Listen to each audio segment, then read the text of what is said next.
Hello there. What is going on, everyone? Today we've got more X-Wing spoilers to talk about from the Trident class assault ship pack. This is a dual faction ship pack, huge ship for your epic games for the Separatists and the Scum and Villainy factions for X-Wing 2nd edition. Beautiful moving parts on this thing and everything, and we're getting more cards to take a look at. Also, check out Luxury Playstyle for all of your token needs. These are the best full metal tokens you're ever going to find. Double-sided in a variety of finishes. They've got Charge, Focus, Evade, Calculate, Shields, Force, all kinds of stuff. Tokens for all of your other games. If you use code Crabbok VIP, orders of $35 or more are going to get a free lightsaber nunchuck token. Also, you're going to save 15%. So be sure to use Crabbok VIP as your code on luxuryplaystyle.com. So we have 3 more cards. This is how we get our previews now. 3 at a time. Yup. I don't know. All right, so I'm not gonna do the whole video like that. But yeah, so we have Separatist specific crew for this particular preview, which makes me suspect. Let me know in the comment section what you guys think if the next one is going to be Scum specific preview, because we had some crew that could go with Separatist or Scum last time, like Asajj Ventress, and I'll put a link to some of my other videos on the topic at the end of the video, so you can check out all of those as well. But yeah, it seems like there's certainly a theme for all of their previews, but it makes me wonder, like, are they ever gonna have like 4 of something and not fit into the current kind of preview method? So it's gonna be pretty interesting. First up is General Grievous himself. Yeah, he is a Separatist and huge ship only epic crew. During the engagement phase at Initiative 4, you may spend 1 energy to perform a bonus hardpoint attack. And this is kind of the same as one of the like the neutral generic cards that we saw that's also coming in here. However, he's got a little extra bonus to him, because Grievous is restricted to huge ships only and Separatist only. So this is like a little bonus that the Separatists are going to have. He says you can perform attacks against friendly ships, which of course is something that Grievous would like to do, because if you look at kind of Grievous in some of the other games that are out there, he has no problem destroying his own troops if they fail him, or if he's just in need. Like, he'll totally push somebody down, so that the zombies will eat them and slow them down so he can get away. And that's kind of one of the things that he does here. After you perform an attack, if the defender was destroyed, each friendly ship at range 0 to 2 of it, the defender, may perform a calculate action. So if he wants to get a calculate for himself or for all the rest of the ships near him, he might shoot one of his own ships so that he can destroy it, give everybody else a calculate action. And that's kind of one of the themes that Separatists have in a lot of the Star Wars tabletop games is, like the one for the many, and they're just like disposable kind of low budget heroes, kind of not heroes, but just disposable pawns, I guess. And that's kind of how he's going to treat, I would imagine, Vulture droids, perhaps. We also have Marthuck, who is also in Star Wars Armada, who is really, really cool in Star Wars Armada, as a matter of fact. Also Separatist, also huge ship, epic crew. During the setup phase, after placing forces, choose a friendly wing of ships with calculate on their action bars and place that wing in reserve. All right, so first off, that means you have to be using the wing tool.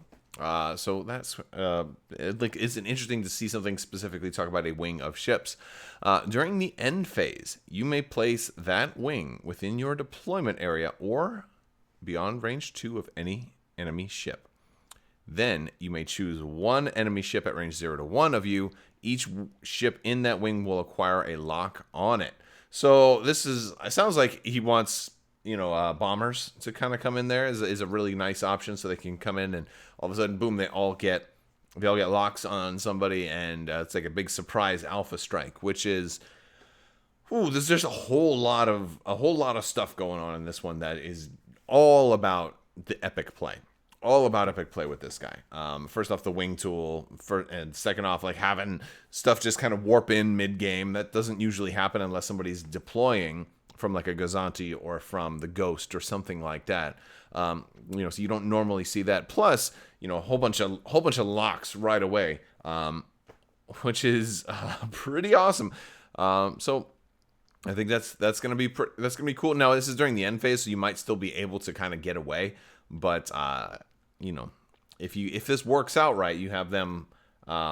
Maybe this will work nice with ionization too, so you can kind of maybe ionize another ship. This is going to work really, really well with an enemy huge ship, right? Somebody that's kind of got predictable movement, and then all of a sudden you got a whole wing of bombers that now all come in with locks for free on the huge ship. So how are you going to really mess with them? You're going to have a hard time doing that, because even if you get somebody in the way and do some action denial next turn, well, they're still going to have their locks. So it seems pretty cool. So enemy huge ship, or potentially try and have some ionization in your build with this guy, so you can maybe hit those large ships also, and maybe shut down a decimator or something like that, or a Millennium Falcon or something to that. That would be pretty cool. That'd be pretty cool.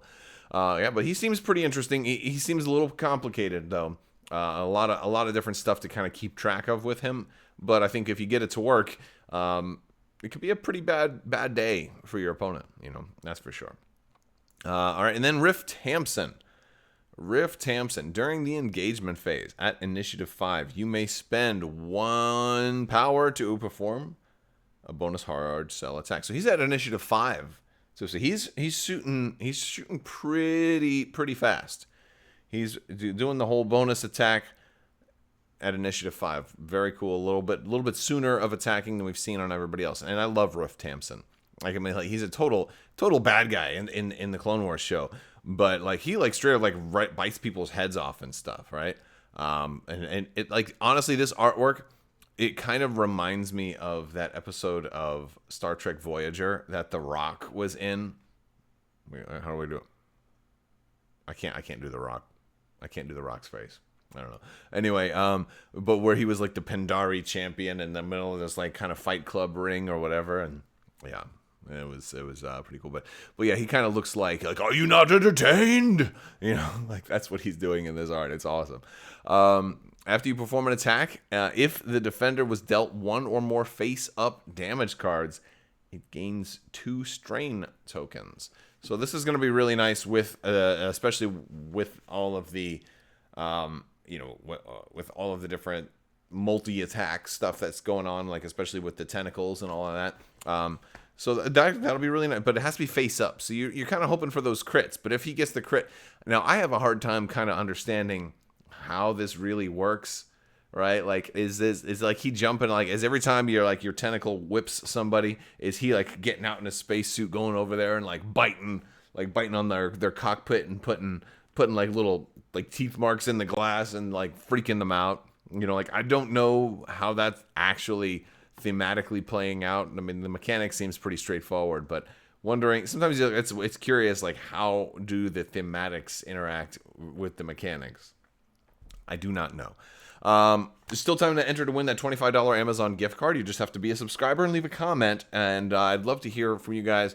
What do you think the next spoiler is going to be for this particular pack? There's probably going to be some different cargo options, titles. I think we're going to see titles. I wonder if there's going to be Separatist, Scum and Villainy exclusive epic heroes for this pack. And if there are, also, what's going to be the next huge ship? I think it's going to be that that C-70 Charger, that Consular class Corvette. I think that's going to be the next huge ship that we see. But this should be coming out, I want to say, in about a month. I think that's, I don't have an exact street date on it yet, but I do believe it's going to be out by the end of June. So stay tuned. We'll be doing an unboxing and review once it does show up, and hopefully we'll be getting some epic X-Wing in. I've seen some comments from people saying you need to play more epic. I agree. You need to play more epic. Epic is probably the most fun way to play X-Wing. It's one of the most fun ways. I also really like Aces High as an X-Wing format too. I think that's a fun way to play also. And kind of stands out and makes X-Wing kind of provide some different type of play that other games don't have. Although I guess you could argue that Epic makes X-Wing feel a little bit like Armada, and I could certainly see the argument for that. But there's these ships, you get so much more detail on these ships too, which is really, really cool. All right, guys, that's all I've got for today. I want to thank you all so much for watching. Big thanks to my patrons who help make this all possible. You guys are awesome. If you want to learn more, check out the links in the description below. You can find me on social media, Instagram, Twitter, Facebook, all kinds of stuff. Join our Discord. We have a family-friendly Discord out there. That's a great place to jump in and chat with everybody else. I want to thank you all so much, and as always, have a great day.